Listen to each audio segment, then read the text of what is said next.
வந்தாரு. வச்சதுக்கு அப்புறம் தான் மூஞ்சி பார்த்திருக்காங்க. திரு சி ஜோசப் விஜய் அவர்களை வரவேற்பதில் விழா மேடை பெருமிதம் கொள்கிறது. உடன் சிஎம் அவர்களால் அப்படின்னு மென்ஷன் பண்ணியிருக்காங்க. எனக்கு ஒரே ஒரு சின்ன ரெக்வஸ்ட் என்ன தெரியுமா, அமைச்சர் அவர்கள்கிட்ட இது போல டாலர்ஸ்ல இந்த ட்ரில்லியனு மில்லியனு பில்லியனு இது போல வார்த்தை பதங்களை தவிர்த்துட்டு நம்ம இந்திய ரூபாய் மதிப்பில் சொன்னீங்கன்னா இன்னும் ஈஸியாக புரியும். என்ன ப்ரோ, இது கூட அப்படியே இந்திய ருபீஸில் கன்வெர்ட் பண்ணி சொன்னீங்கன்னா இன்னும் கொஞ்சம் ஈஸியாக புரிதல் ஏற்படும்.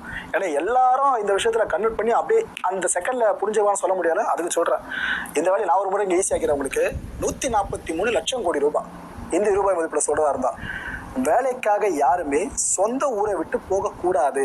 அன்னியிலே இருக்கும் மீன் கருவாடாகலாம், ஆனால் கருவாடு மீனாக முடியாது. எங்களுக்கு லட்சியம் தான் முக்கியம். அன்னியிலே இருக்கும் மீன் கருவாடாகலாம், ஆனால் கருவாடு மீனாக முடியாது. எங்களுக்கு லட்சியம் தான்